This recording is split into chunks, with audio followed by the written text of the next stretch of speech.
Ya, setelah menelan pil pahit atas kekalahan melawan Australia, Timnas Indonesia harus segera bangkit. Karena Selasa besok, Timnas Indonesia akan menghadapi laga melawan Bahrain di Stadion Utama Gelora Bung Karno, Jakarta. Namun ada kabar buruk bagi skuad Garuda, di mana salah satu pemain yakni Mads Hilgers ini harus absen karena alasan cedera dalam pertandingan berikutnya. Ini menjadikan Patrick Kluivert menerima sebuah tantangan yang nampaknya serius sekali dalam pertandingan melawan Bahrain berikutnya yang tentunya sangat dinantikan oleh seluruh masyarakat Indonesia. Bagaimana sebetulnya peluang Timnas Indonesia dan strategi apa yang akan diterapkan oleh Patrick Kluivert melawan Bahrain? Nanti kita akan membahasnya dalam dialog utama bersama saya, Vena Kintan. Ya, dan saya Maria Asgaf, kami pun juga akan menghadirkan di tengah suasana tenang dan juga suci bulan Ramadan, kita justru dikejutkan dengan rentetan kasus pembunuhan, bahkan mutilasi yang begitu sadis. Ini kemudian kita tahu bersama dilakukan oleh orang terdekat dari korban. Bagaimana kemudian ini bisa terjadi, perilaku dan juga fenomena apa yang terjadi beberapa waktu terakhir ini. Kami akan membahasnya secara lengkap di Apa Kabar Indonesia Malam bersama dengan saya Maria Asgaf. Dan berikut Apa Kabar Indonesia Malam selengkapnya untuk Anda.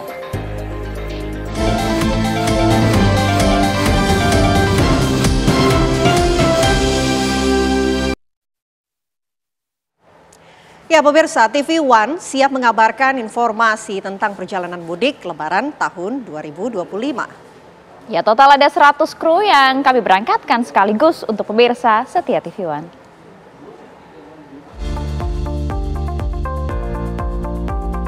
Kami segenap tim TV One siap menyampaikan informasi lengkap akurat hanya untuk Anda pemirsa TV One tercinta.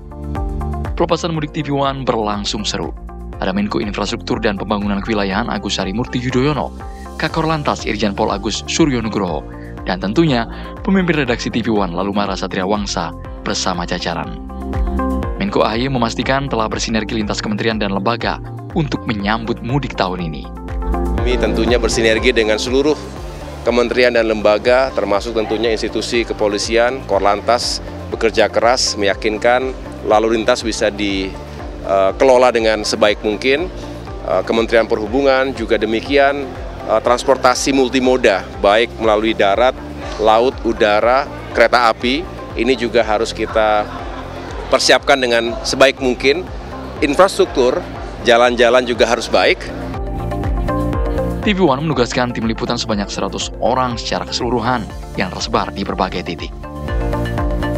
Kami menerjunkan 100 orang dan akan berusaha mengcover di seluruh titik kepadatan mudik dan berharap bahwa arus mudik tahun ini lancar, dan tugas kami adalah bagaimana menyampaikan informasi seakurat mungkin kepada pemirsa, kepada keluarga pemirsa di rumah, dan berharap bahwa semuanya berjalan lancar. Selain itu kami juga berterima kasih kepada pemerintah yang sudah memberikan kebijakan yang bagus sekali dengan diskon tiket agar lebih banyak para pemudik, meskipun tahun ini agak sedikit terjadi penurunan Pak Menko, sekitar 146 juta dibanding tahun kemarin 166 juta.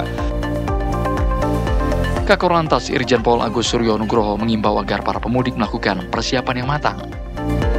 Karena tagline-nya mudik aman, keluarga nyaman, tentunya kami mengharapkan kesiapan dari para pemudik, baik itu yang menggunakan roda 2, moda transportasi dan kendaraan pribadi, siapkan betul kendaraannya. Cek mesinnya, cek olinya, terus rencana keberangkatannya mau kemana, mau berhenti di mana, itu harus diperhitungkan. Kalau sudah 2 jam mengemudi harus istirahat. Tim liputan Mudik TV One akan memantau situasi mudik di lapangan secara real time. Tim TV One mengabarkan. 5, 4, 3, 2, 1. Luar biasa, dengan ini kita lepas tugas tim liputan Kabar Mudik 2025.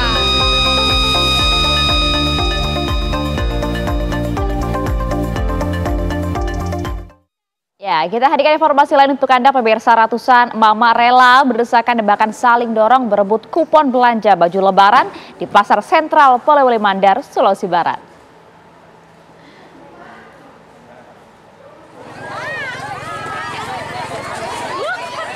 Ya, anak-anak yang ikut serta bersama dengan orang tuanya pun kalau kita lihat banyak yang menangis lantaran terjepit pemirsa. Ini adalah kegiatan tahunan dan juga kebiasaan ini memang kerap kali terjadi di sebuah toko pakaian anak-anak yang selalu memberikan potongan harga jelang hari Lebaran. Selain harganya yang murah, kualitasnya pun juga ternyata bagus. Meskipun sudah berikan batasan dan juga waktu antrian, namun memang aksi rebutan pun lagi-lagi tak bisa dihindarkan karena kalau Anda lihat begitu banyak kemudian pengunjung yang hadir dan juga antusiasme yang luar biasa dari emak-emak di Polewali Mandar.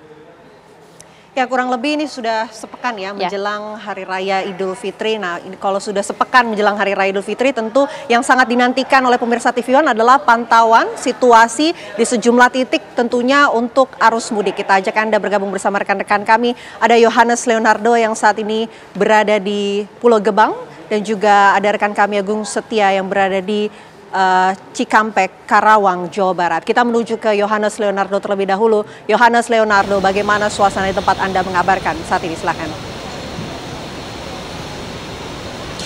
Ya, selamat sore Kenane, Vena dan juga pemirsa. Memang masih ada sepekan lagi menuju ke Lebaran 2025, namun geliat masyarakat ataupun juga calon pemudik di Terminal Pulau Gebang, Jakarta Timur sudah terasa. Sekitar 2.692 penumpang ini sudah memadati kawasan terminal terpadu Pulau Gebang, Jakarta Timur, dan dapat Anda saksikan di layar kaca Anda bahwa juru kamera kami Andri Panca ini sedang mengantarkan kepada Anda beberapa pemudik atau potret pemudik yang sedang mengantri di luar terminal, karena memang posisinya dalam terminal sendiri sudah sedikit padat sehingga mereka beberapa memutuskan untuk duduk-duduk di luar sambil tadi menikmati santapan buka puasa. Dan ini merupakan beberapa unit bus yang akan diberangkatkan pada malam hari ini sebanyak 362 sejauh ini yang sudah tercatat oleh pihak pengelola.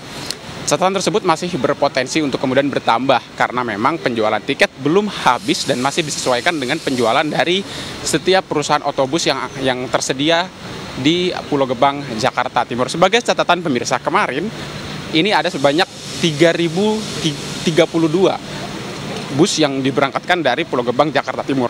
Angka tersebut ditutup dengan catatan 392 bus. Artinya pada malam hari ini lonjakan masih berpotensi untuk kemudian bertambah karena angkanya masih fluktuatif dengan penjualan masih terbuka hingga dini hari nanti.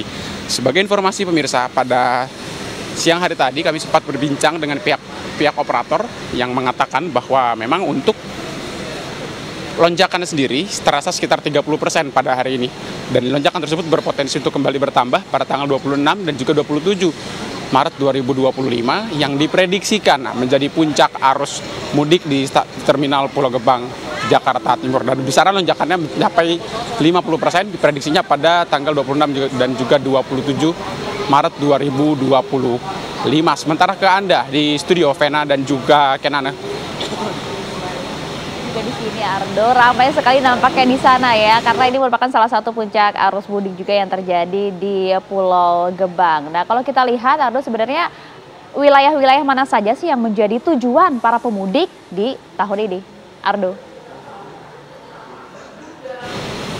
Ya, baik, menjawab pertanyaan tersebut, apakah ada beberapa destinasi favorit? Jawabannya ada. Memang untuk beberapa destinasi favorit, diantaranya pada sepekan menjelang Lebaran ini adalah destinasi di luar Pulau Jawa, seperti di Pulau Sumatera, diantaranya ada kota-kota seperti Kota Lampung, Palembang, maupun juga Kota Padang yang diberangkatkan dari Terminal Pulau Gebang, Jakarta Timur. Sementara itu prediksinya nanti pada 3 hari menjelang hari H Lebaran akan meningkat untuk masyarakat yang akan bergerak menuju ke Provinsi Jawa Timur, karena ada beberapa daerah di Jawa Timur yang menjadi destinasi favorit juga, baik kota maupun juga kabupaten. Dan ini ada beberapa kemudian para penumpang yang sedang bersiap untuk menumpangi bus yang sudah terparkir dan tersedia di Terminal Terpadu Pulau Gebang.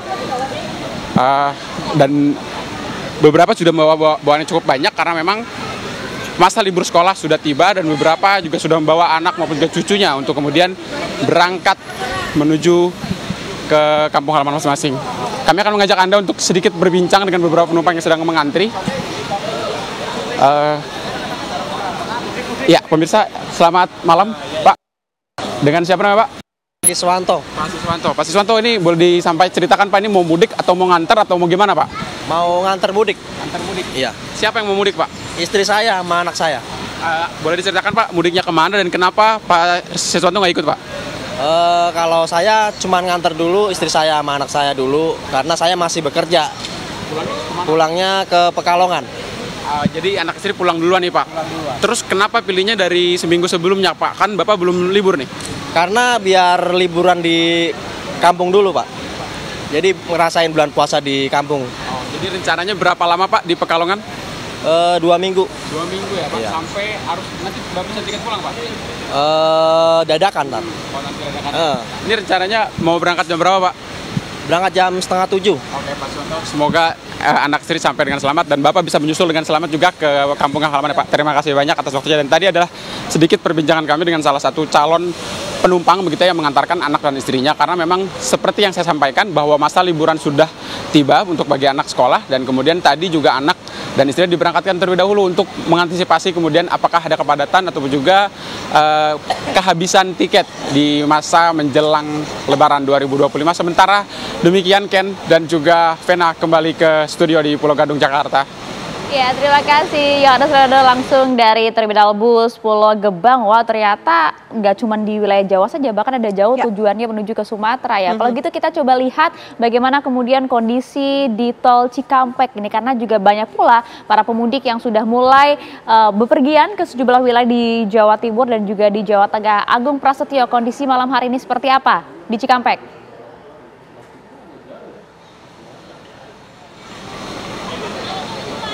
Pemirsa, informasi terbaru pantauan arus lalu lintas jelang Lebaran pada H-8 pada malam hari ini. Memang di ruas tol Jakarta Cikampek belum terlihatnya ada lonjakan kendaraan pergerakan dari arah Jabodetabek yang akan menuju ke arah Jawa Tengah ataupun ke arah Jawa Timur.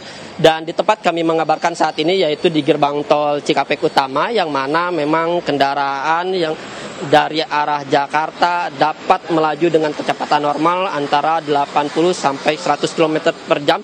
Dan di tempat kami mengabarkan di gerbang tol Cikampek Utama juga belum terlihat adanya antrian ataupun kepadatan kendaraan di setiap gardu transaksi yang dibuka untuk menuju ke arah tol Trans Jawa. Yang mana memang pada malam hari ini di gerbang tol Cikampek Utama ada 7 gardu transaksi yang dibuka. Selain itu juga ditambah dengan 8 gardu satelit. Meski arus lalu lintas lancar, memang pergerakan kendaraan dari arah Jabodetabek sudah mulai terlihat pergerakan kendaraan pemudik yang akan mengarah ke wilayah timur. Terlihat dari beragam plat nomor kendaraan yang dari Jabodetabek dan kendaraan-kendaraan roda 4 yang membawa barang bawaan di atasnya. Dan selain itu juga dapat kami kabarkan, Jasa Marga mencatat sejak H-10 sampai H-9 kemarin kendaraan yang telah meninggalkan wilayah Jabodetabek menuju ke arah Jawa melalui gerbang tol Cikampek Utama ini yaitu sekitar 76.269 kendaraan, dan angka ini naik sebesar 23,1% dari lalu lintas normal.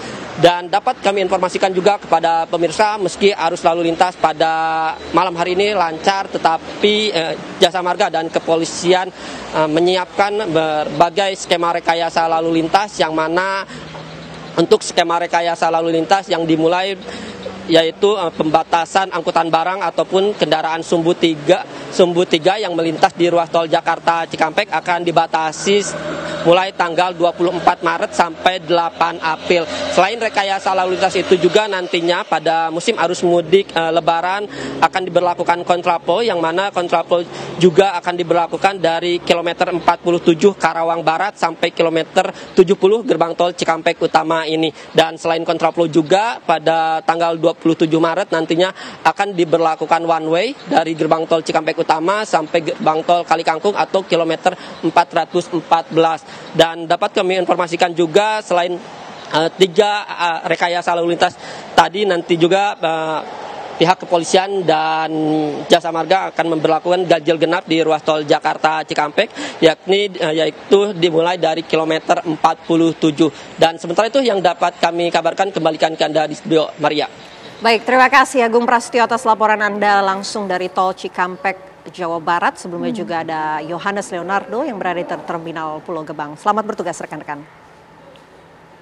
Ya, bisa dibilang lusa atau Selasa besok di Stadion Utama Gelora Bung Karno Jakarta akan menjadi laga hidup mati bagi timnas Indonesia setelah kemarin menelan pil kekalahan melawan Australia. Lusa Indonesia akan melawan Bahrain. Tentunya ini sangat dinantikan, apalagi ada kabar buruk bagi skuad Garuda di mana Patrick Kluivert harus menelan pil pahit juga karena salah satu pemainnya yakni Mads Hilgers ini harus absen karena alasan cedera untuk pertandingan selanjutnya. Lantas bagaimana peluang timnas Indonesia serta strategi apa yang akan diterapkan oleh pelatih Patrick Kluivert dalam pertandingan melawan Bahrain? Kita akan membahasnya malam hari ini bersama dengan sejumlah narasumber yang sudah hadir pemirsa tentunya di studio TV One. Saya akan sapa satu persatu. Ada mantan pemain timnas Mas Hermansyah. Selamat malam. Selamat malam Mbak. Sehat?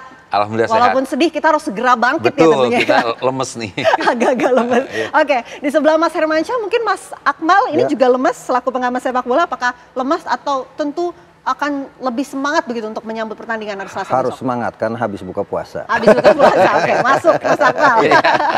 Oke, pertandingan Selasa besok ini sangat dinantikan ya oleh seluruh masyarakat Indonesia tentunya. Karena bisa dikatakan ini sebagai laga hidup mati. Yang sangat dinantikan bagaimana strategi yang akan digunakan oleh Patrick Kluivert. Tapi mungkin pertanyaan saya mau ke Mas Akmal terlebih dahulu. Mas Akmal, melihat pertandingan lusa, optimisme melawan Bahrain seperti apa?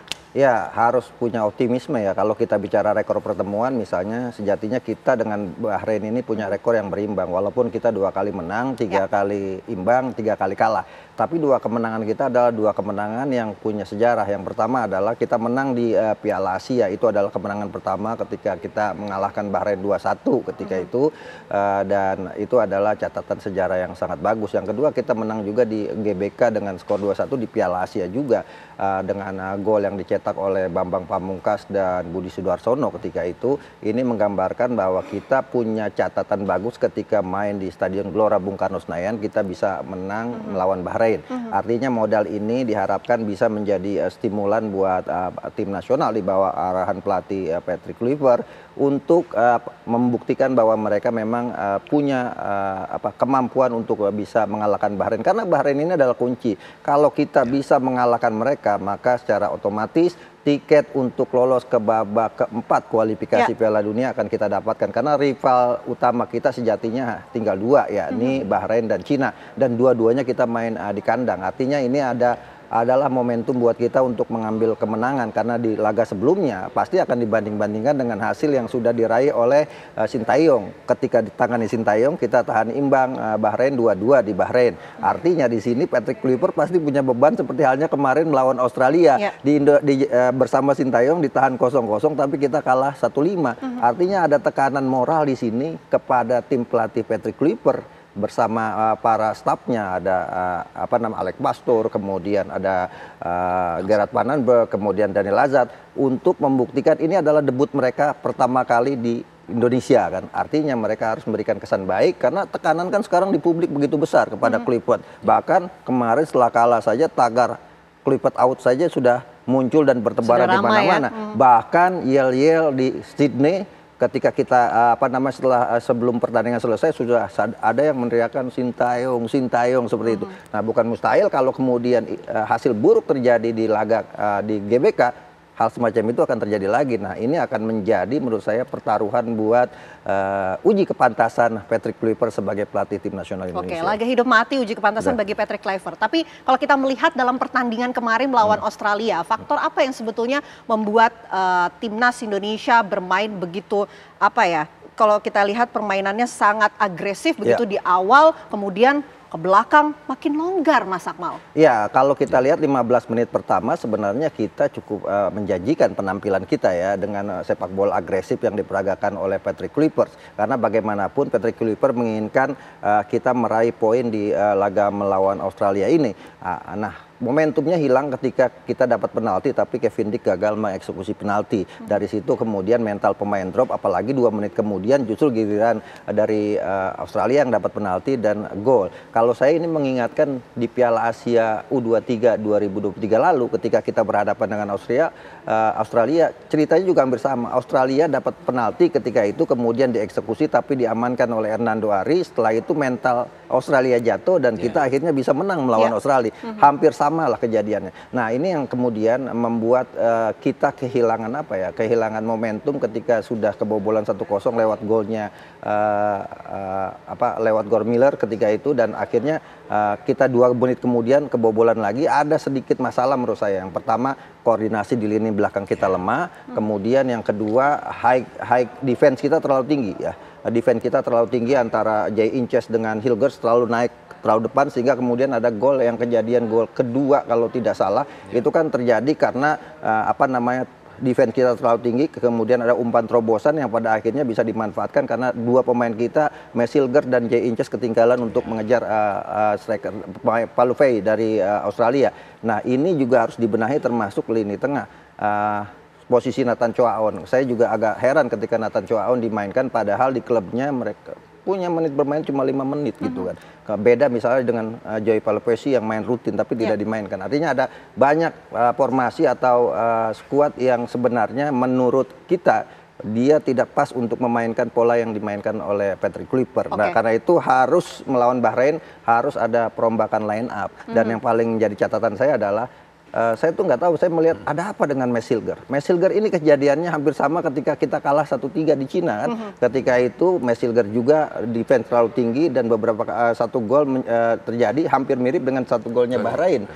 Setelah itu diganti karena cedera, setelah itu pulang. Jadi Messilger ini belum pernah main di GBK gitu kan sebagai pemain tim nasional Indonesia, dan ini adalah salah satu, padahal dia adalah pemain yang sangat diharapkan dengan harga yang sangat tinggi. Artinya perlu penelitian lebih lanjut sebenarnya ada apa dengan Messilger. Apakah secara mentality dia tidak siap untuk membela tim nasional Indonesia atau memang karena memang benar-benar cedera yang terjadi.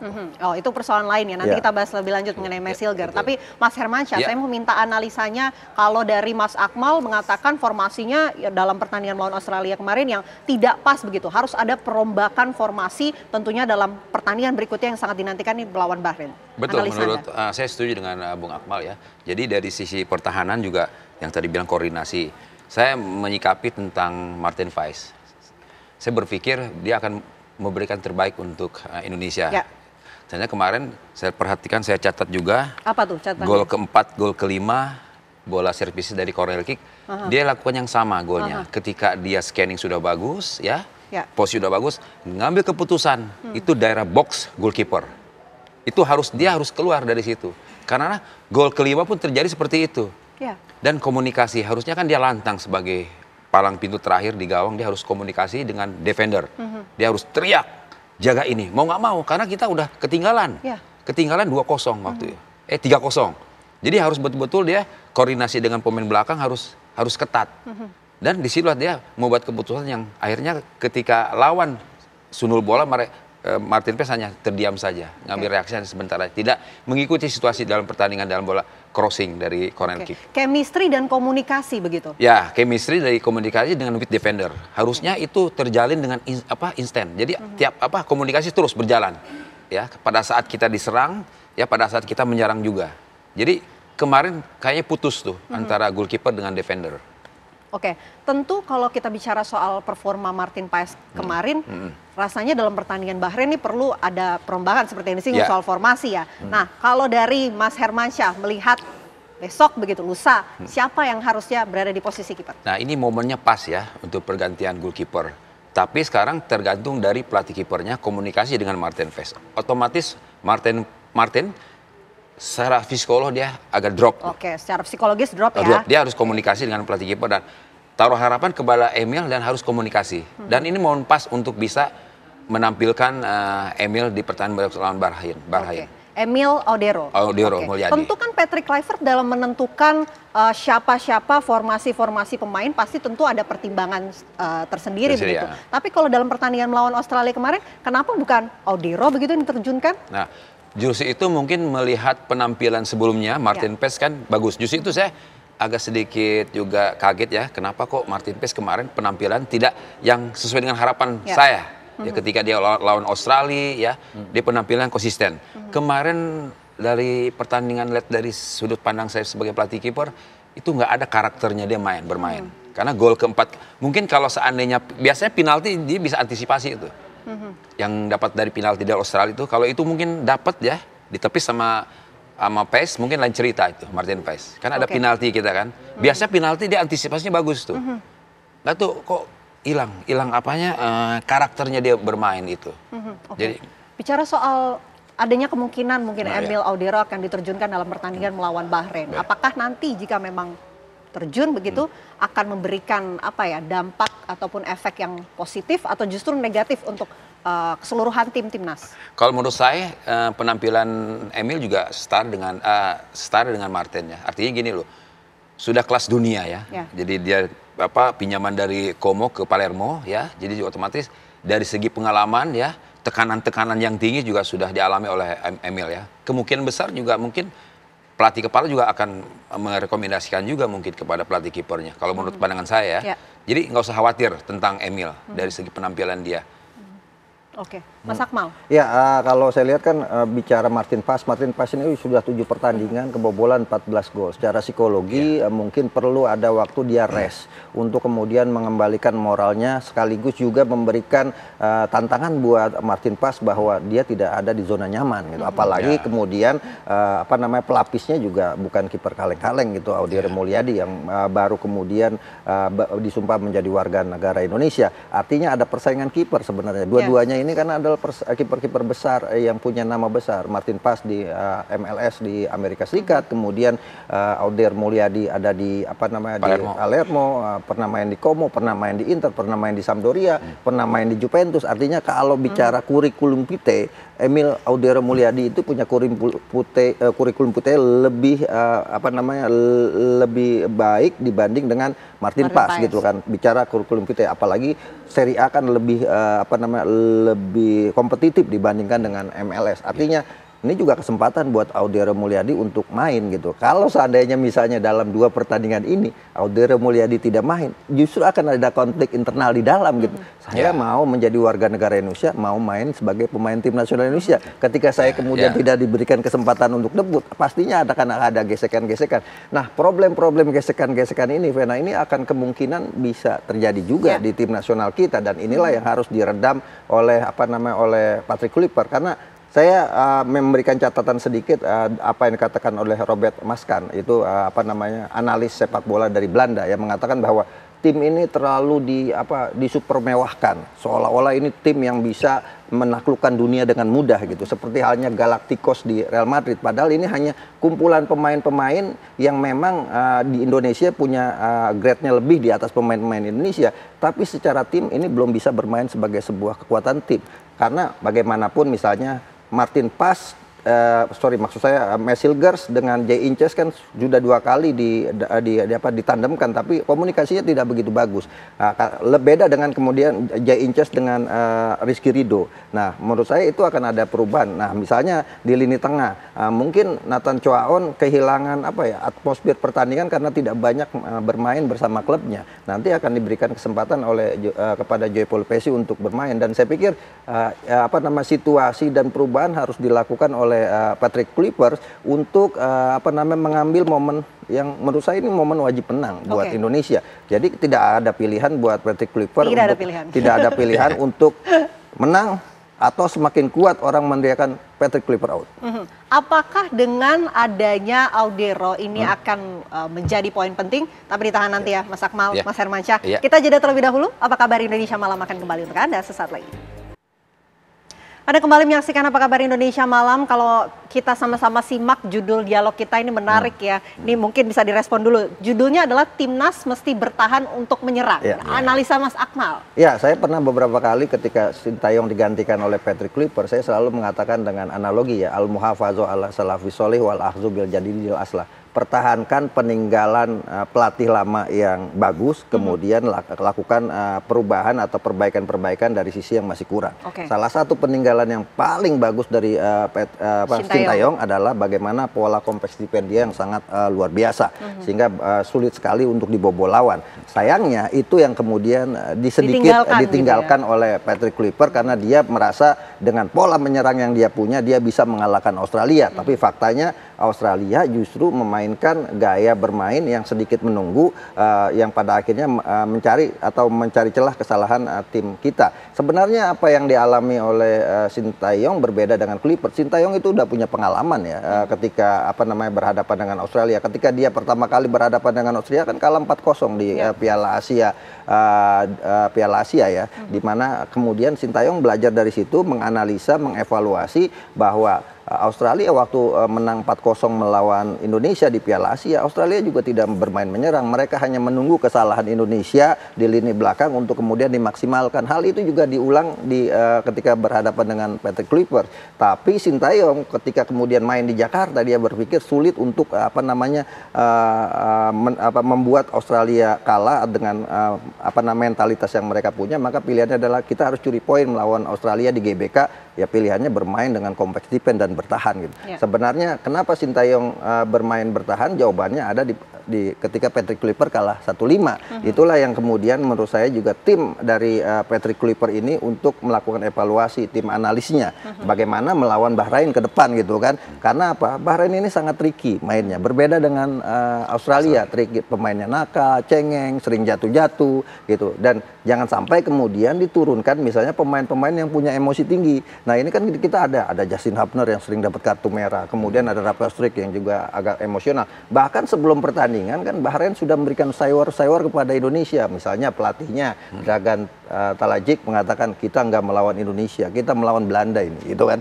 Kemudian Federasi Sepak Bola mereka mengatakan bahwa kita butuh jaminan keamanan untuk bisa main di GBK. Kalau bisa bahkan dulu disatakan minta dipindah gara-gara diserang oleh netizen Indonesia kan pasca pertandingan 2-2 melawan Bahrain. Bahkan sekarang Federasi Sepak Bola Bahrain meminta FIFA untuk datang menghadiri pertandingan dan menonton pertandingan agar jangan sampai yang mereka takutkan terjadi. Saya pikir sayur-sayur ini yang juga harus diantisipasi oleh Patrick Kluivert bersama timnya. Yang paling mudah adalah bagaimana kemudian pola yang sudah ditinggalkan Sintayong dengan 3 back, menurut saya itu harus dilanjutkan. Apalagi sekarang Mesilgard tidak ada, di 3 back di belakang saya pikir akan solid kalau Jay Inces, kemudian Rizky Ridho sama Justin Hubner ada di sana. Calvin Verdong dikembalikan sebagai back kiri, kemudian Kevin Dix sebagai back kanan, di tengah harus ada pemain yang memang benar-benar posisinya sebagai gelandang bertahan, dan itu ada Jay Polpesi.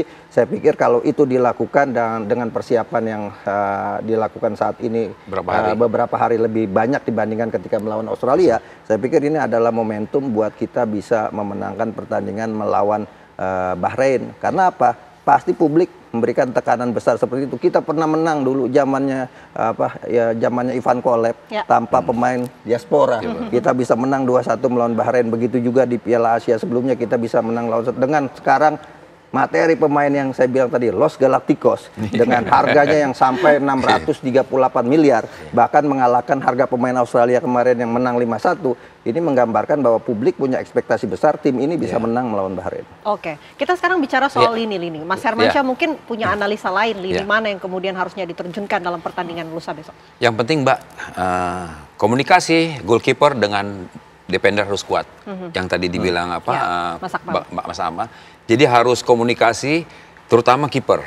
Karena kalau belakang kita kuat ya, otomatis kita mungkin ya celah-celah untuk lawan untuk kita kecolongan juga mungkin agak berkurang. Ya, keduanya mungkin saya prediksi mungkin Indonesia tetap memakai main 4-3-3. 4-3 prediksi saya karena ini kan kita tuan rumah. Di situ akan mungkin Emil, di situ Jais dengan Rizky Ridho, Kevin Dix dengan Calvin Verdong, 3 di tengah Joyce Polpesi, Marcelino, Tom Hey, terus Eliano, Rafael Struijk sama oleh Romeni. Kalau kiper gimana? Kiper, saya mungkin pasang prediksi saya Emil masih di situ. Masih Emil Odero ya? Jadi pergantian antara, jadi Martin, jadi harus istirahat dulu. Artinya sekarang tergantung pelatih kipernya komunikasi dengan Emil. Karena dalam kurun waktu ini kan 5-0 itu sangat besar ya. Untuk mengembalikan kepercayaan diri lagi, dia istirahat dulu. Dan ada motivasi untuk pertandingan selanjutnya lagi. Jadi saya mudah-mudahan aja kita bisa, saya masih optimis Indonesia bisa menang lawan Bahrain. Oke, formasi itu akankah kemudian efektif jika diterapkan melawan Bahrain? Saya pikir efektif karena kita tuan rumah. Mungkin dukungan dari supporter Indonesia ya, memberikan dukungan untuk tim, dan keduanya mereka mungkin belajar dari kemarin ya dengan kemarin tuh kan kita tuan rumah, kemungkinan bisa lebih super aktif untuk bisa menyerang. Ya. Oke, menarik juga kalau kita lihat performa pertandingan sebelumnya melawan Australia yang menjadi sorotan oleh seluruh masyarakat Indonesia tentunya adalah bagaimana performa dari salah satu pemain oleh Romeni. Itu kan merupakan pertandingan debut ya, pertama bagi oleh Romeni. Nanti mungkin bisa direspon usai jeda. Kita jeda terlebih dahulu pemirsa. Apa kabar Indonesia Malam akan kembali untuk Anda sesaat lagi. Sekarang kita bicara soal salah satu pemain yang menjadi sorotan masyarakat tentunya setelah memberikan performa terbaik dalam laga melawan Australia kemarin oleh Romeni. Analisa Anda, ini kan permainan debut dari oleh Romeni setelah kemudian sebelumnya dinaturalisasi begitu. Melihat performanya ini apakah akan bisa terus meningkat dalam pertandingan-pertandingan berikutnya? Itu yang diharapkan tentunya Mas Akmal. Iya, kesan pertama begitu menggoda gitu kan, dengan debut kemudian cetak gol walaupun hasilnya tidak sesuai dengan harapan kita kalah 1-5. Tapi saya tidak ingin kemudian memuji terlalu tinggi terhadap oleh Romeni, karena bagaimanapun misalnya sebelum-sebelumnya ketika Orat Mangun datang, kemudian ketika Jae In-cheos datang, main langsung debut cetak gol juga ke gawang Vietnam kan debutnya. Bahkan Orat Mangun sudah 3 gol dicetak bersama tim nasional Indonesia, tapi belakangan performanya sedikit menurun dan kita berharap oleh Romeni merupakan striker yang memang diharapkan. Kita kan tidak punya striker murni sejauh ini. Orat Mangun kemarin bukan striker murni tapi seorang winger. Sekarang ada striker murni yang kemudian diharapkan bisa setidaknya menyempurnakan puzzle yang ada saat ini. Sebelumnya kita sangat lemah di depan, sekarang ada oleh Romeni, kita harapkan bisa tampil maksimal tentunya untuk mencetak gol, karena kemenangan itu hanya bisa didapat dengan cetak gol dan itu adalah salah satunya tugas oleh Romeni. Apalagi nanti di GBK kita berharap oleh Romeni performanya meningkat ketika bermain di GBK dan dia benar-benar menjadi sosok yang memang dibutuhkan oleh tim nasional kita dalam kaitannya urusan mencetak gol. Namun sekali lagi kita tidak boleh juga overconfidence ya, bagaimanapun kalau kita lihat Bahrain ini pertahanan sangat kuat. Kalau ketika kita lihat lawan Jepang, mereka bisa tahan luar biasa Jepang sampai akhirnya mereka hanya kalah 0-2 dan itu pun di kandang Jepang. Artinya ini juga harus menjadi PR buat oleh Romeni bahwa Bahrain punya pertahanan yang sangat bagus. Bahrain datang ke Indonesia juga bawa modal juara Piala Teluk dengan kemudian mengalahkan Arab Saudi 3-2, mengalahkan Irak 2-0, sehingga ini menggambarkan bahwa mereka ini sangat siap untuk bisa bikin kejutan di GBK dan sekaligus misalnya mereka ingin membuat Indonesia menangis gitu kan dengan ekspektasi besar kita terhadap pemain diaspora yang ada saat ini. Nah, ini yang harus menjadi catatan khusus Patrick Kluivert untuk dia lebih mengenal secara mendalam ya lawannya Bahrain ini yang secara kekuatan ada di tengah Ali Madan yang sangat berbahaya sekali, Muhammad Mahon yang cetak 2 gol ketika kita seri 2-2, punya tendangan bebas yang sangat berbahaya sekali. Nah, hal-hal yang semacam ini saya pikir tim analis dari Patrick Kluivert harus benar-benar jeli untuk mengantisipasi. Jangan sampai kemudian kita berharap dengan oleh Romeni tapi ternyata suplai dari tengah, dari belakang tidak kuat, itu juga tidak akan menghasilkan apa-apa juga. Sepak bola itu kan permainan kolektif. Dari sisi mantan pemain timnas, Mas Hermansyah. Saya setuju dengan Bung Akmal, artinya tengah ke depan jangan putus. Keduanya ketika Ole kemarin bikin gol, harusnya dia termotivasi untuk bermain lebih baik lagi. Jangan sampai turun. Ya, harapan kita itu aja. Keduanya juga harus ada komunikasi ini. Artinya dari tengah ke depan tuh harus suplainya jelas. Karena ini yang tadi dibilang dari pertama itu, Bahrain pintar dia. Pertahanannya ya? Bukan, pintar akhirnya provokasi. Dia bikin okay. emosi pemain Indonesia. Dan kita harus dewasa bermainnya. Artinya jangan terprovokator dengan mereka. Harus tenang, cool. Karena akan merubah semuanya yang tadinya main bagus jadi emosi. Pengaruh itu. Jadi justru itu kita harus bermain dengan sabar, tenang untuk meraih poin 3. Tapi siapa pendamping yang cocok untuk mendampingi Ole? Apakah Orat Mangun? Dan di situ kan ada Orat Mangun, di situ ada lagi sini. Kalau saya di situ ada Rafael Struck sama Eliano Redner. Oke, Redner. Musuh peleh mereka. Dan di situ kan ada tengah Tom, ada Joey Palupesi dengan Marcelino. Oke. Support di belakang udah pasti 4 itu ada.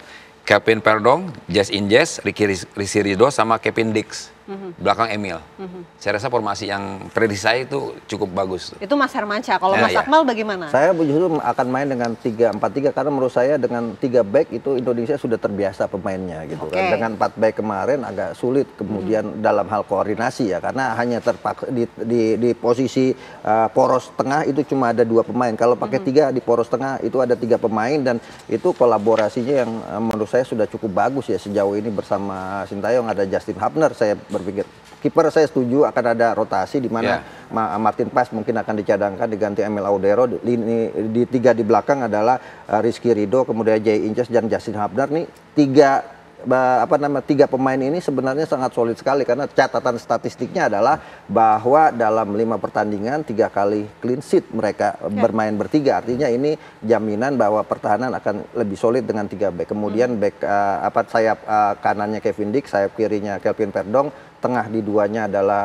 Tom Hay dengan Joey Palupesi. Kemudian di depan saya agak sedikit berbeda, Rafael Struck ini masih muda, sering emosional karena beberapa kali dapat kartu untuk hal-hal yang tidak perlu. Saya pikir perlu pemain berpengalaman, ada Orat Mangun yang kemudian sudah terbebas dari akumulasi kartu, ada Eliano Redner, ada Ole Romani. Jadi saya 3-4-3 dengan menyisakan Rizky Ridho yang satu-satunya pemain Liga 1 yang akan tampil bersama 10 pemain diaspora kita di lapangan. Oke, itu prediksi dari Mas. Oh ya, silakan. Saya tambah satu lagi. Mudah-mudahan ini Emil Eduro Mulyadi bisa memberikan yang terbaik, artinya dia bisa mempertahankan reputasi dia di Liga Italia dan jadi, bisa mengawali dengan baik ya tanpa kebobolan. Terus kita ambil hikmah Ramadan juga kan, belajar disiplin, sabar.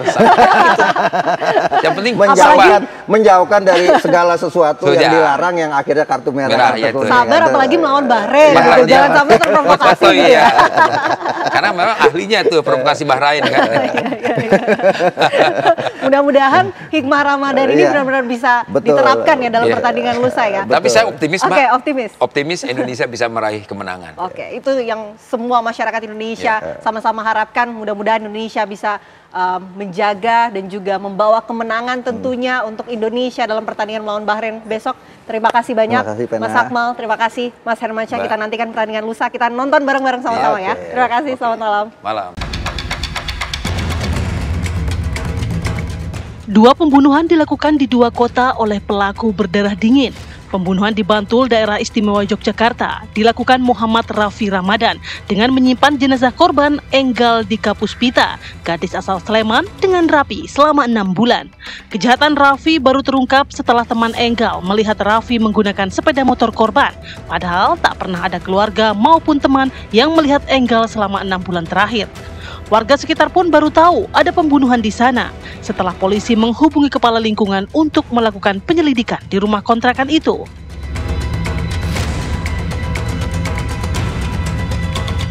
Tak kalah kejinya di Tangerang, Banten, seorang sepupu memutilasi saudaranya dan menyimpan jasad korban dalam peti pembeku selama belasan bulan. Kasus mutilasi ini terungkap setelah polisi Jakarta Utara hendak melakukan penangkapan terhadap Jerry Harun yang jadi buronan kasus penipuan sejak 2023. Tapi polisi malah menemukan buruannya sudah termutilasi dalam peti pembeku yang diikat rantai tergembok. Seketika polisi Jakarta Utara pun mendapatkan jawaban mengapa mereka tak pernah menemukan buruannya sejak 2023. Lantas apa yang membuat pelaku begitu kejam dan berdarah dingin menyimpan potongan tubuh korban dalam pendingin selama berbulan-bulan?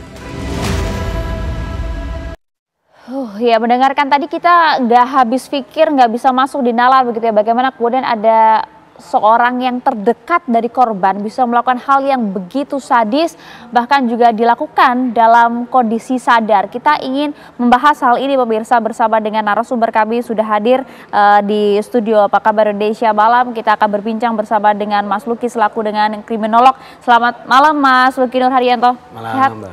Sehat alhamdulillah. Oke, nampaknya tapi nggak ngerti ya Mas, para pelaku ini apakah dalam kondisi sehat atau tidak begitu ya? Karena ya, betul. Begitu sadis, bahkan ini dilakukan oleh orang terdekat dari korban. Kita coba bedah satu persatu. Kita berangkat dari dua kasus yang ada tadi, yaitu kasus yang berada di wilayah Tangerang dan juga di wilayah Bantul. Tapi begini dulu, kalau Anda melihat dari dua kasus ini, nampaknya pendekatan pelaku dengan tindakan kejahatan ini berbeda ya Mas ya? Ya, dalam konteks pembunuhan mutilasi di kedua belah tempat ini memang kita bisa melihat dari atas ada dua aspek. Yang pertama, kejahatan yang terjadi di Tangerang itu bisa kita kategorikan sebagai defensive mutilation.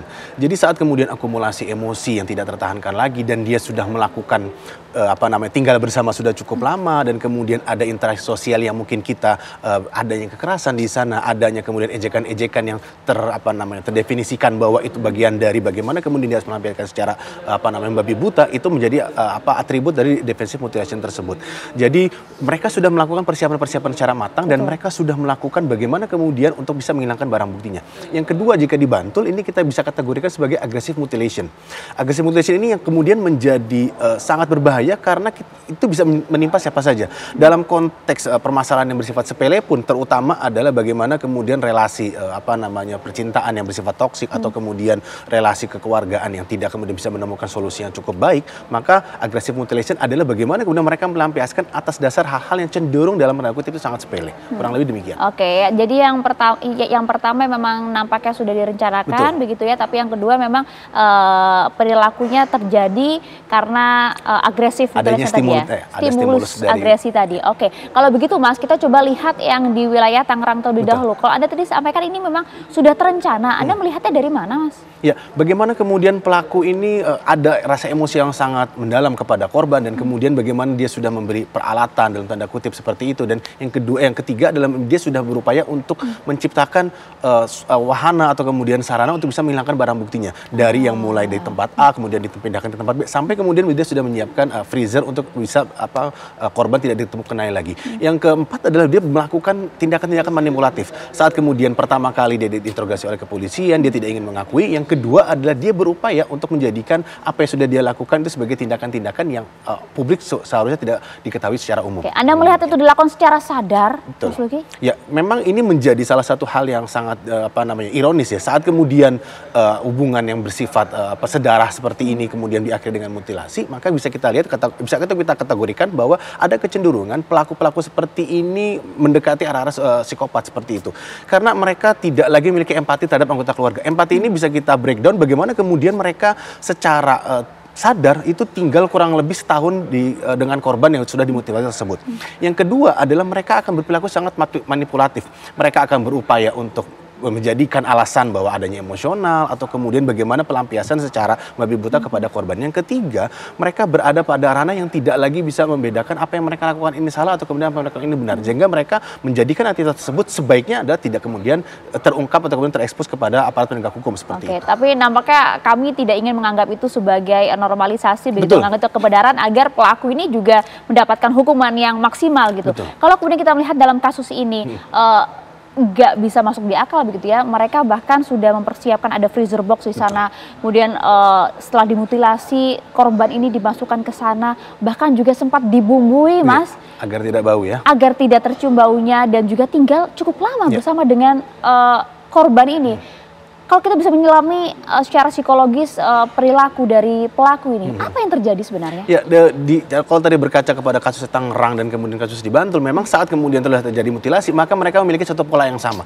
Polanya adalah bagaimana kemudian jasad dari korban ini tidak serta-merta diketahui oleh publik atau kemudian tidak mudah untuk diidentifikasi. Ini menjadi latar belakang kenapa seringkali pelaku yang memiliki rasa emosional dan kemudian memiliki ikatan emosional dengan korbannya itu cenderung melakukan mutilasi karena didasari oleh amarah yang sangat menggebu-gebu. Jadi secara psikologis bagaimana kemudian mereka bisa tidak merasakan guilty ya, terutama ya saat kemudian mereka tinggal bersama. Ini bukan 1-2 hari loh, Mas, nggak cukup 6 bulan. 6 bulan bahkan sampai setahun gitu kurang lebih ya. Yang kedua adalah mereka berupaya untuk menetralisir, seperti tadi Mbak Maria sampaikan, bahwa perilaku yang mereka lakukan itu adalah sesuatu yang mereka anggap sebagai pelampiasan secara emosional saja. Jadi mereka tidak mengkalkulasikan bahwa ini adalah dampaknya sangat masif. Bagaimana kemudian degradasi moral kita, yang berikutnya adalah jangan sampai kemudian ini menjadi salah satu tren dalam tanda kutip gitu yang akan ditiru oleh pelaku-pelaku lanjutannya. Kalau dulu mungkin kita berbicara mengenai orang mutilasi dibawa ke koper, terus kemudian dipecah di berbagai di berbagai wilayah seperti itu.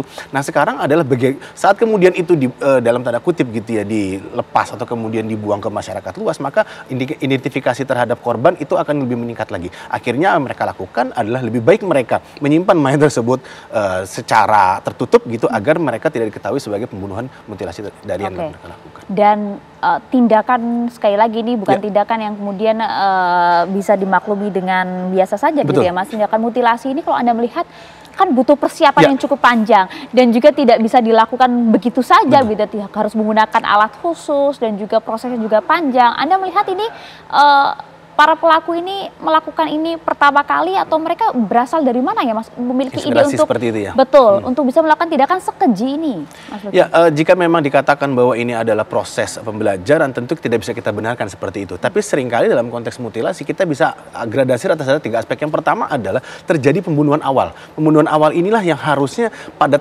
tingkat moral tertentu ini sudah melampaui batas. Jadi barrier-barrier sosial itu sudah terlampaui. Yang kedua, saat kemudian ini terjadi mayat yang sudah dibunuh di tahap pertama kemudian dimutilasi, ini maka kita bisa kategorikan bahwa mereka sudah melampaui lagi, bukan lagi moral-moral secara sosial, tapi gitu ya. Tapi mereka bisa kita kategorikan mengalami gangguan secara emosional dan kemudian secara mental. Sehingga mereka tidak lagi merasa bahwa apa yang mereka lakukan itu sesuatu yang bersalah, atau kemudian mereka menganggap itu sebagai sesuatu yang tidak ada rasa iba terhadap orang-orang yang mereka kasihi. Yang ketiga, akhirnya menjadikan ini sebagai sarana untuk dapat menghilangkan barang bukti yang seringkali menjadi alasan bahwa dalam konteks mutilasi kenapa mereka melakukan ini, karena akan mudah gitu ya, akan mudah untuk bisa mengelabui orang-orang sekitar, terutama terkait dengan jejak kejahatan yang sudah mereka lakukan. Iya, meskipun dilakukan oleh orang terdekat. Betul, ya ironisnya memang dalam konteks mutilasi ini adalah pelakunya seringkali 80% itu atau bahkan 90% bisa dikatakan itu adalah orang terdekat. Karena dalam studi kriminologi kita bisa katakan ada yang kategori dalam konteks spousal homicide. Jadi kejahatan-kejahatan yang seringkali dilakukan oleh pasangan atau bahkan oleh kerabat seperti itu. Rasionya bahkan dari kejahatan-kejahatan lainnya ini mendekati angka 80-90%. Dengan kata lain kita bisa kategorikan orang-orang terdekat inilah yang sangat berpotensi saat kemudian mereka terletup emosinya atas dasar hal yang memang terkategorikan sebagai mungkin tidak kita benarkan itu hal sepele seperti itu ya, dan mereka menjadikan mutilasi sebagai sarana untuk dapat menghilangkan atau kemudian melampiaskan amarah kepada para korbannya. Oke, kalau begini mungkin tidak ini terjadi pertama kali dengan kondisi yang cukup nampaknya bisa dikatakan sempurna tindakan kejahatan ya Mas? Ya memang ini kita kategorikan sebagai primary deviance. Mereka melakukan ini sebagai tindakan pertama. Nah tapi bisa kemudian kita beratkan karena ternyata meskipun mereka primary, mereka cukup terampil untuk dapat melakukan mutilasi kepada korbannya. Karena agak sedikit kalau tadi disampaikan Mbak Maria, tidak di luar nalar bagaimana mereka menyacah tubuh korban, terus kemudian mereka mengangkut ke berbagai tempat yang tidak hanya 1-2 kali tempat, terus kemudian mereka tinggal bersama kurang lebih minimal 6-1 tahun, itu menandakan degradasi moral yang dilakukan oleh para pelaku ini sudah mengalami titik yang sangat kronis. Degradasi moral yang sangat kronis. Kita coba nanti akan membedah juga kasus lainnya yang juga terjadi di luar nalar kita semua, kasus yang terjadi, kasus mutilasi yang terjadi di wilayah Bantul, daerah istimewa Yogyakarta, dan akan bergabung pula bersama dengan kami nanti berbincang ada Humas dari Polres Bantul. Saat lagi kami akan hadir untuk Anda pemirsa. Ya, seperti perbincangan kami tadi pemirsa, kasus pembunuhan mutilasi tak hanya terjadi di wilayah Tangerang saja, tapi juga terjadi di wilayah lain yang begitu sadis, bahkan juga kejinya. Muhammad Rafi Ramadan berusia 24 tahun, warga Bantul ini tega membunuh kekasihnya sendiri. Tersangka tega bahkan, mohon maaf, mencekik kekasihnya Enggal Dita Puspita pada tanggal 25 September 2024, mana jasad korban disimpan di kamar kos sampai tanggal 20 Desember. Ketika masa kontrak kos sudah habis, tersangka kemudian memindahkan kerangka korban ke rumah orang tua tersangka di wilayah Donotirto, Kretek, Bantul, Yogyakarta. Keluarga korban pemirsa yang kemudian merasa curiga akhirnya melaporkan ke pihak kepolisian dan langsung mendatangi rumah Muhammad Rafi Ramadan untuk dimintai keterangan.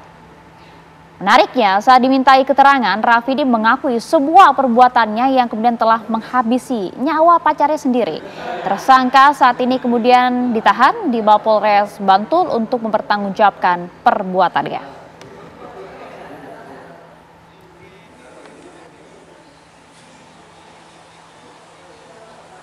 Tapi nggak curiga ya? Nggak curiga. Ya, dan bagaimana kelanjutan dari kasus ini? Sudah bergabung melalui sambungan Zoom bersama dengan kami ada Ibtu Idegah Jeffrey selaku Humas dari Polres Bantul. Selamat malam Pak Jeffrey. Selamat malam Mbak. Ya, Pak Jeffrey, ini berita yang kemudian mengejutkan kita semua, tapi saat ini sudah ditangani secara intensif oleh Polres Bantul. Bisa Anda sampaikan Pak, ada fakta-fakta menarik apa yang kemudian didapatkan dari keterangan pelaku? Pak Jeffrey. Ya, untuk memang saat ini kami masih menunggu hasil DNA membuktikan apakah benar kerangka itu adalah kerangka korban.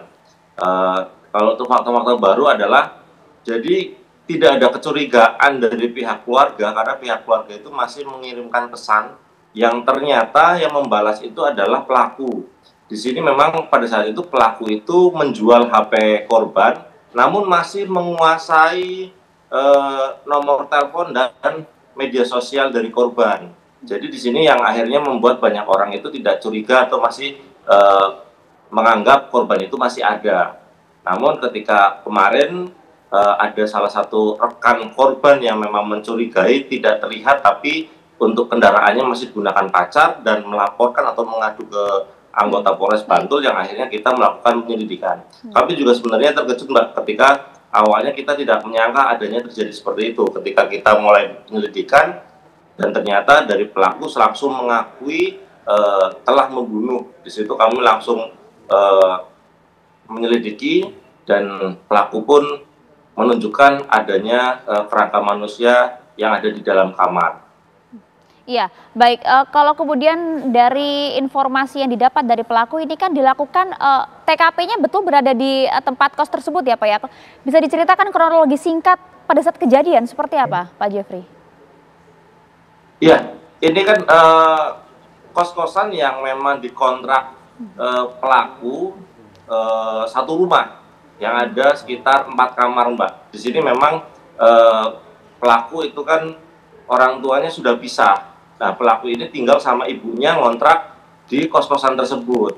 Memang berdasarkan keterangan dari warga sekitar, tetangga, dari ibu sama adik pelaku ini sempat diusir sama pelaku yang akhirnya memang sudah tidak tinggal di situ. Di situ pelaku tinggal sendiri, namun memang kejadian tanggal 25 September, kontrakan habis di bulan November. Diminta oleh pemilik kontrakan untuk segera meninggalkan kalau memang tidak memperpanjang. Makanya di bulan Desember, tanggal 7 Desember, pelaku beres-beres di kontrakan tersebut, termasuk membawa kerangka yang dia tinggal dari tanggal 25 September.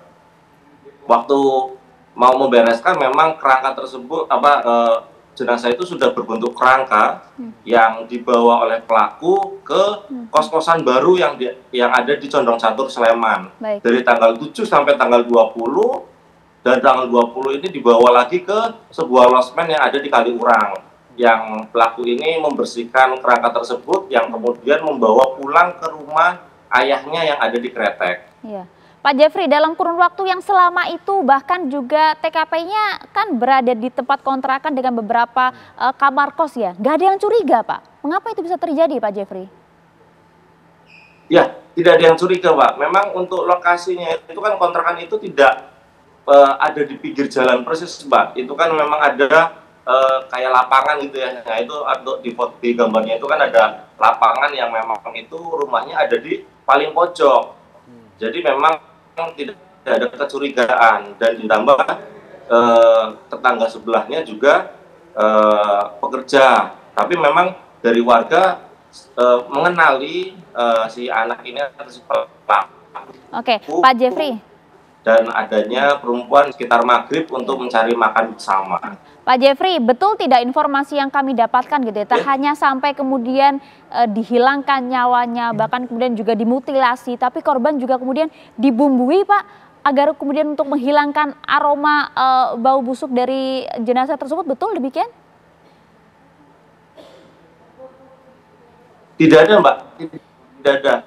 Memang kalau upaya dari pelaku ini menutupi. Jadi tanggal 25 September begitu saja di dalam kamar yang mulai bau sama pelaku ini ditutupin mantol jas hujan, terus ditambah lagi spray sama kain-kain lainnya, Mbak.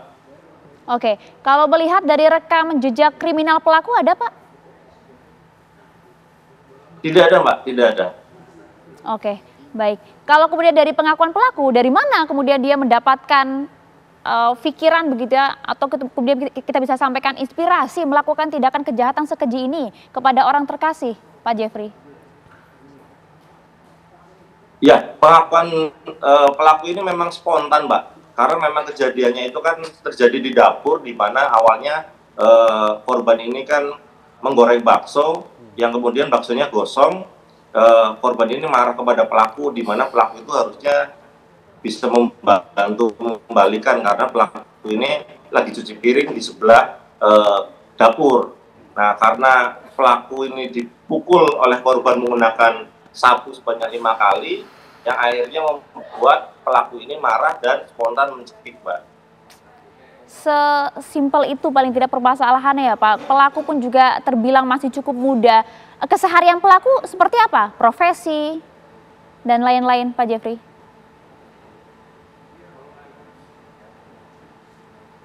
Iya, Pak. Mohon maaf, Pak. Keseharian pelaku seperti apa, Pak Jeffrey? Bisa mendengar kalau keseharian pelaku memang bekerja part time, Mbak, bekerja part time sejak Januari. Di bidang apa, Pak?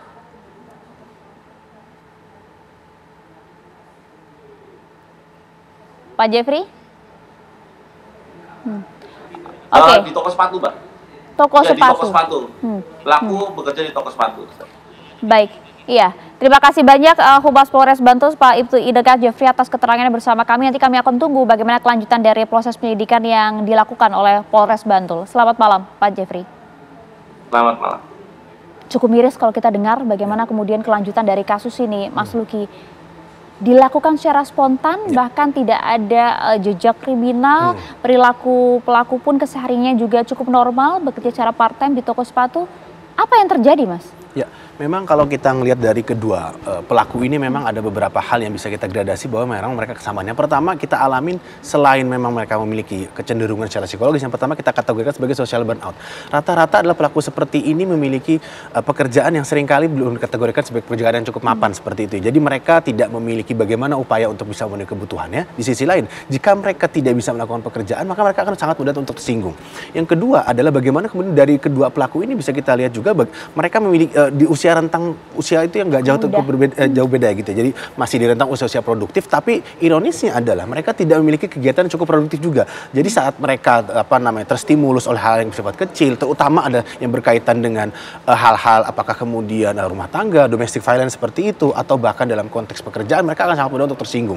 Yang ketiga, tentu tidak ada barrier yang kita kategorikan sebagai kohesi sosial di sana. Jadi kalau tadi disampaikan juga oleh pihak dari Polres Bantul seperti itu, bagaimana kemudian masyarakat itu tidak aware lagi bahwa apa yang terjadi itu apakah kemudian rutinitas tidak muncul korban di tengah masyarakat, atau kemudian aktivitas tidak ada lagi, dan mereka mengkategorikan bahwa apa yang terjadi itu cukup baik-baik saja. Mungkin ini bisa menjadi salah satu hal yang perlu di-highlight, bagaimana kemudian dalam konteks domestic violence yang memang seringkali terjadi dan berakhir pada pembunuhan, terutama pada kasus ini adalah mutilasi, peran dari anggota masyarakat itu seharusnya bisa dapat hadir di sana. Menjadi salah satu barrier bagaimana kemudian saat kemudian terjadi kekerasan atau kemudian terjadi konflik yang tidak bisa ditengari oleh para anggota keluarganya, masyarakat bisa di sana bisa mencarikan solusi bersama. Yang kedua, tentu bagaimana kemudian peran dari anggota keluarga bisa memberikan apa kita sebut sebagai social bonding di sana. Mereka harus bisa memahami bagaimana kemudian emosi yang terjadi, mereka harus bisa memahami bagaimana watak dari orang-orang yang memang tinggal serumah, terutama saat kemudian mereka terhimpit pada permasalahan ekonomi. Termasuk juga adanya perubahan emosi. Perubahan emosi itu menjadi satu hal yang sulit untuk di-tracing seperti itu ya, dan sangat mudah untuk terstimulus oleh hal kecil. Nah, hal seperti inilah yang harusnya bisa menjadi aware, terutama dalam konteks pembunuhan-pembunuhan yang dilakukan oleh anggota keluarganya, sehingga kita bisa sama-sama untuk bisa melindungi anggota keluarga kita dari tindakan-tindakan serupa, terutama adalah potensi-potensi yang bisa mengarah kepada pembunuhan hal seperti ini. Ya harapan kami semua seperti itu, Mas. Tapi yang masih belum bisa kami cerna begitu ya, mengapa di era saat ini begitu justru makin banyak saja kasus-kasus yang pembunuhan begitu ya, semakin keji, semakin sadis dilakukan oleh orang terdekat. Ini fenomena apa, Mas? Apa yang terjadi ya, Mas ya? Ya, dalam konteks kriminologis bagaimana kemudian kejahatan seperti ini kita kategorikan sebagai kejahatan yang kontemporer seperti itu.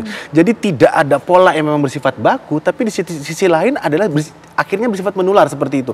Sehingga bisa kita kategorikan ini ada kita sebut subkultur dari kriminalitas. Jadi kejahatan-kejahatan termotivasi, terus kemudian mereka mudah untuk terpapar oleh media, mereka kemudian rentan untuk melakukan tindakan kekerasan apakah secara verbal atau kemudian secara fisik. Sehingga kita tidak bisa menakar sejauh mana korban bisa memberikan rasa toleransi terhadap tindakan tersebut.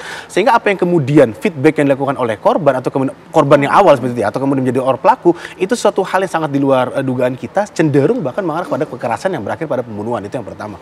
Yang kedua adalah akhirnya dalam konteks masyarakat pasca Covid mungkin kita bisa kategorikan seperti ini, bagaimana rentetan dari media sosial, himpitan-himpitan sosial, terus kemudian pemenuhan kebutuhan dan kemudian paparan-paparan dari media sosial mereka bisa dapatkan dengan mudah, akhirnya menciptakan suatu kebudayaan yang akhirnya mereka akan mengecek berdasarkan based on akun media sosial mereka, terpapar secara bagaimana kemudian mereka bisa melakukan aktivitas atas dasar melakukan mutilasi itu seperti apa, mungkin saat kemudian menghaburkan barang bukti identifikasi seperti atau bahkan ancaman hukumannya seperti apa.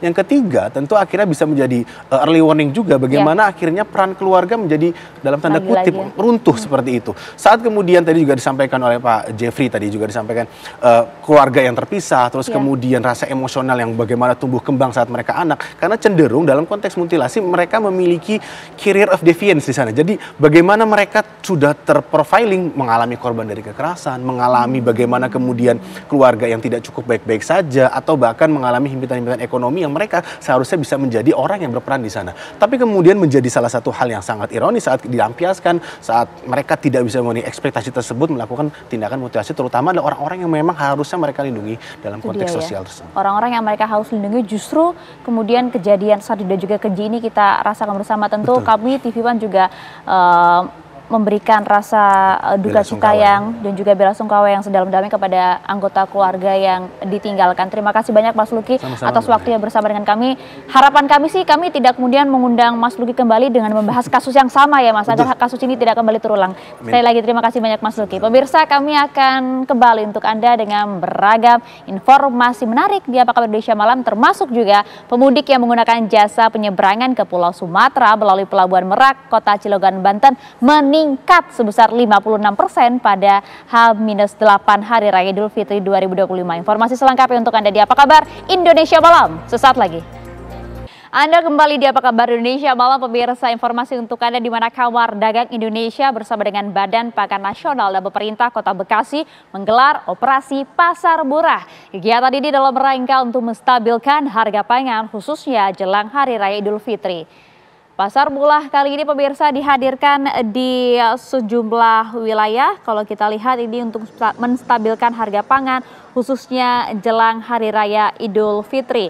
Pasar murah kali ini dihadirkan di sejumlah tenan bahan pokok yang terdiri dari beras, kemudian telur, ada pula minyak hingga sayur mayur di sana. Menurut Ketua Kadin Indonesia Anindya Bakri, salah satu tujuan kegiatan ini adalah untuk menstabilkan harga jelang Hari Raya.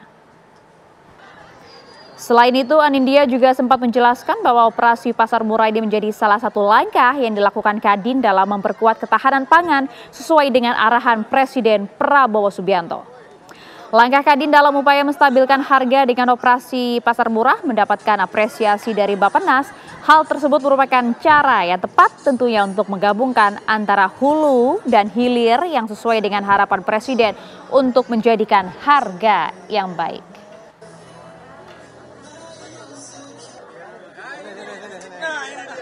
Dengan Pak Kepala Badan Pangan Nasional dan Pak Wali Kota Bekasi hadir di sini, salah satu dari operasi pasar murah kami. Nah, di sini luar biasa semangatnya kerjasama antara pengusaha, dunia usaha dan juga pemerintah, baik pusat maupun juga tentunya di Kota Bekasi ini.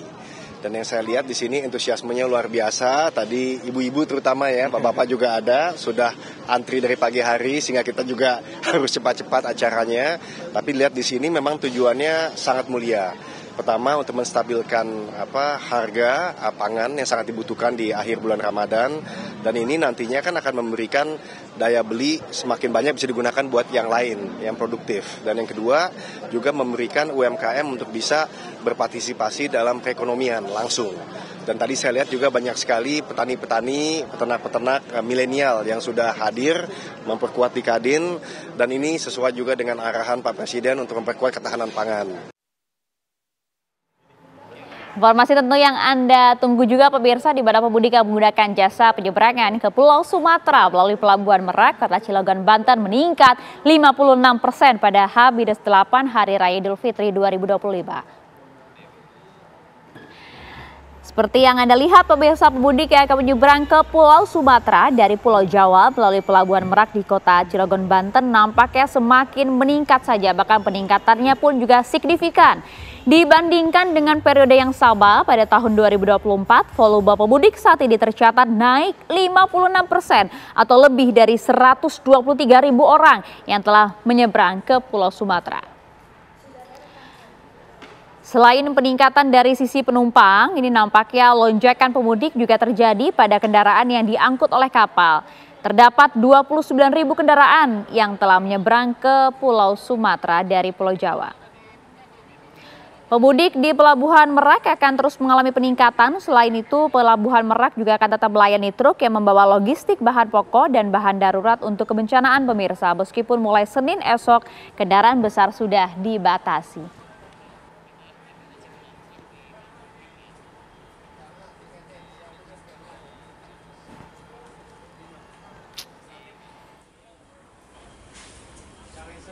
Ya, lonjakan penumpang di Pulau Merak cukup signifikan 56%. Bagaimana kondisinya malam hari ini? Apakah ramai? Sudah bergabung bersama dengan kami, ada rekan kami Siti Ma'rufah di Pelabuhan Merak, Cilegon, Banten. Bagaimana kondisi malam hari ini? Meningkatkah jumlah pemudik yang menyeberang di sana, Siti? Ya, Maria dan juga pemirsa, kalau selama 2 hari ini memang terjadi peningkatan yang cukup signifikan untuk para pemudik yang melalui Pelabuhan Merak ini, bahkan juga termasuk para pemudik yang memang terbiasa memilih untuk mudik pada sebelum H-7 untuk menghindari kemacetan juga antrian. Mereka juga terkejut mengenai bahwa ternyata terjadi lonjakan yang cukup tajam untuk pemudik tahun ini pada H-8 kali ini. Bahkan juga terjadi antrian yang cukup lama sehingga mereka baru bisa memasuki kapal. Tetapi kalau untuk kondisi malam ini ramai lancar, tidak ada terjadi antrian yang ada di dermaga dan hanya terlihat beberapa kendaraan yang akan memasuki kapal. Tapi memang untuk pemudik yang akan melalui Pelabuhan Merak ini ada sebuah kebiasaan. Mereka biasanya berangkat setelah dini hari atau juga setelah sahur atau juga bahkan setelah sholat tarawih. Mereka baru berangkat dari kediamannya dari Jakarta atau juga beberapa kota di Pulau Jawa ini, karena mereka berharap ketika tiba ke Pulau Sumatera itu di pagi hari sehingga bisa lancar dalam perjalanannya selama siang hari tersebut. Dan Maria, memang terjadi lonjakan penumpang sekitar 102% untuk kendaraan roda 2 sendiri. Dan termasuk juga antrian kendaraan memang terjadi juga tadi di dermaga eksekutif. Karena memang dermaga eksekutif menjadi pilihan untuk para pemudik kendaraan pribadi. Karena sejak dari rusaknya dermaga beberapa hari yang lalu, untuk bus dan truk juga tidak bisa melalui dermaga ini. Dan memang diakui sendiri oleh pihak ASDP melalui General Manager Rudi Sunarwo mengatakan bahwa terjadi kelambatan karena memang sedang ada perbaikan dermaga. Selain itu operasi kapal juga termasuk kapal yang kecil karena memang ramdor yang dipergunakan adalah biasanya ramdor depan sehingga kendaraan bisa langsung masuk dan juga tertata. Tetapi saat ini adalah ramdor samping sehingga membutuhkan waktu yang lebih lama saat kendaraan bongkar muat. Demikian, Maria. Baik, terima kasih Siti Ma'rufah melaporkan langsung dari Pelabuhan Merak. Nampaknya peningkatannya luar biasa di sana yang signifikan. Bagaimana dengan transportasi darat seperti misalnya kereta api, pemirsa? Kepadatan penumpang kereta api di Stasiun Tugu Yogyakarta mulai mengalami peningkatan juga pada Minggu siang. Puncak arus mudik diprediksi terjadi pada 28 Maret mendatang. Data dari Daob 6 Yogyakarta per pukul 10 pagi pada Minggu hari ini untuk kedatangan penumpang di wilayah Daob 6 Yogyakarta mencapai 15.000 penumpang. Jumlah ini naik 39% dibandingkan dengan minggu lalu yang jumlahnya sekitar 10.800 penumpang. Sementara kalau kita lihat jumlah penumpang berangkat dari Daob 6 mencapai 19.000 penumpang atau naik pula 20% dibandingkan pada hari Minggu lalu, yaitu tepatnya pada 16 Maret 2025. Daob 6 Yogyakarta menyebutkan bahwa puncak kepadatan arus mudik diprediksi bakal terjadi pada tanggal 28 Maret mendatang.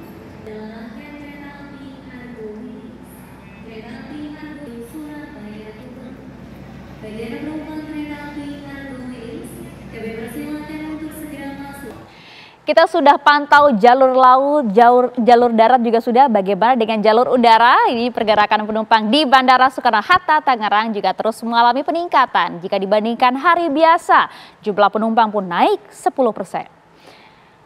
Arus mudik yang menggunakan moda transportasi udara sudah mulai terjadi pemirsa sejak Minggu pagi, di mana suasana Terminal 3 Bandara Soekarno-Hatta terus dipadati oleh penumpang.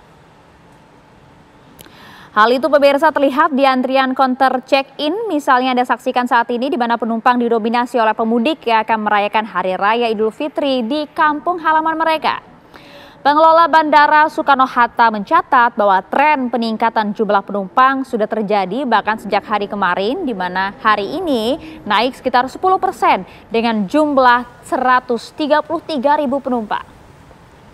Meningkatnya jumlah penumpang tentu diikuti dengan adanya permintaan extra flight atau penambahan penerbangan untuk rute tujuan domestik maupun internasional jelang Lebaran ini.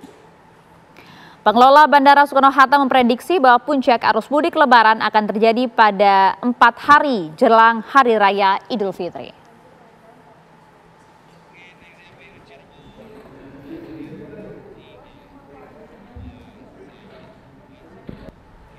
Sementara itu pemudik motor dari arah Jakarta menuju Jawa Tengah mulai memadati jalur Pantura Weru, Kabupaten Cirebon, Jawa Barat. Ya, sejak Minggu siang pemirsa, para pemudik motor mendominasi kendaraan yang melintas di persimpangan Pleret, yaitu tentunya persimpangan Pemuda, bahkan juga di Harjamukti, Kota Cirebon.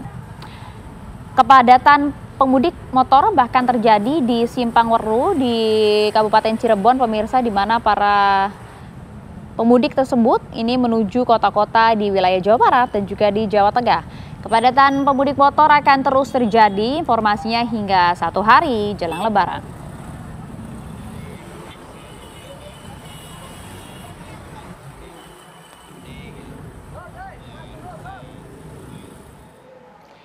Kecelakaan adu banteng pemirsa terjadi melibatkan 3 kendaraan di Jalan Raya Tanah Merah, Bangkalan, Jawa Timur. 1 orang mengalami luka-luka.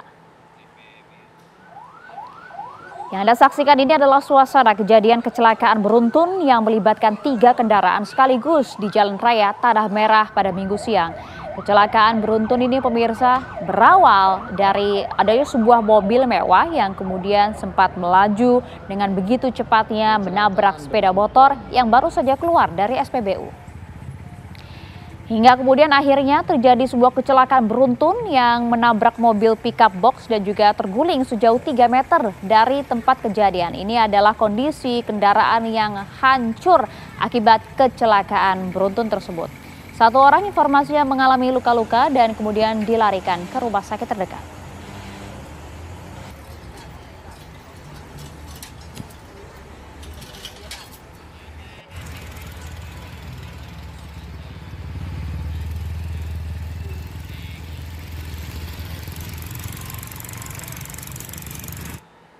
Ya, lagi-lagi pemirsa, berhati-hatilah untuk Anda yang akan melakukan perjalanan mudik karena ada informasi yang cukup prihatin, di mana 1 keluarga meninggal dunia usai mobil yang mereka tumpangi tertabrak kereta api di perlintasan tanpa palang pintu di Desa Sai Alim Hasak, Asahan, Sumatera Utara.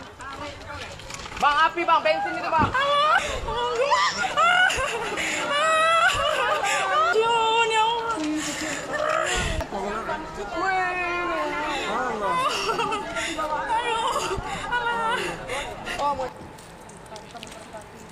Ya pemirsa, keempat korban adalah pasangan suami istri beserta dengan kedua anak mereka. Korban merupakan warga Kisaran Asahan, Sumatera Utara. Peristiwa tabrakan ini terjadi yaitu tepat di perlintasan kereta api tanpa palang pintu di Desa Sei Alim Hasak, Asahan, Sumatera Utara. Pengemudi pemirsa diduga ini tak mendengar saat kereta api akan melintas. Mobil korban bahkan terseret hingga 50 meter hingga kemudian terbalik dan rusak parah.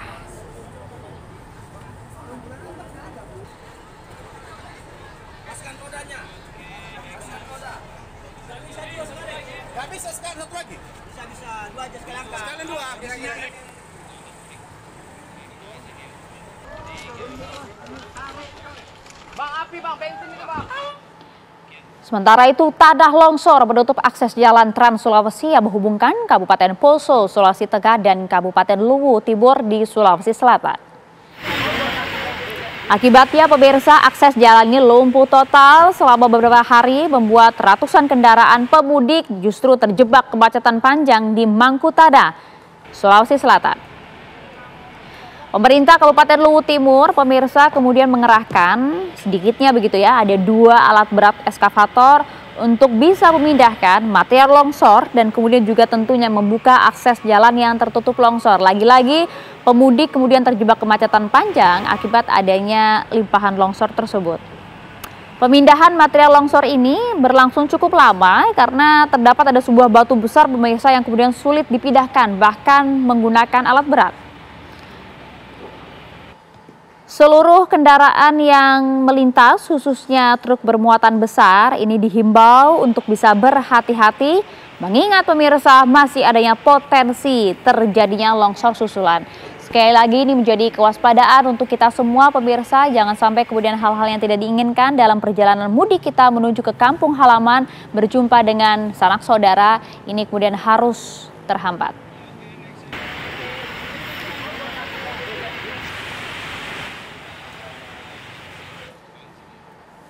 Dua longboat di Kabupaten Buru Selatan Maluku yang membawa 51 penumpang tenggelam pada Sabtu siang kemarin.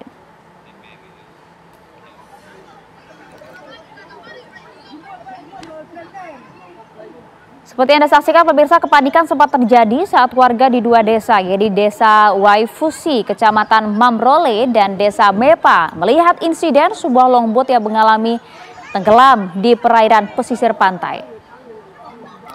Para penumpang dan bahkan juga anak buah kapal ini meloncat ke laut untuk bisa menyelamatkan diri mereka. Untungnya saat insiden terjadi, sebuah longboat dari arah yang sama melintas ke lokasi dan kemudian langsung melakukan penyelamatan.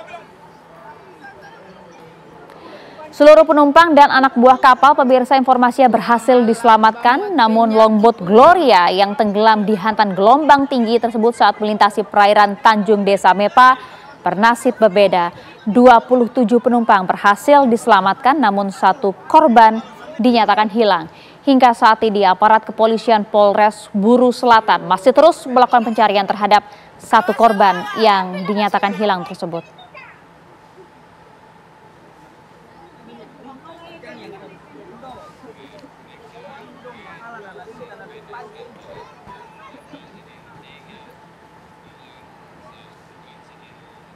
Ya, berhati-hatilah saat Anda mudik menuju ke kampung halaman pemirsa, dan informasi tadi sekaligus menjadi akhir perjumpaan kita di Apa Kabar Indonesia Malam. Saya Maria Segaf. Dan saya Vena Kintan. Sesaat lagi pemirsa ada Zinka Nela yang akan hadir dalam program Kabar Utama. Kami pamit, terima kasih atas kebersamaan Anda pemirsa. Sampai jumpa.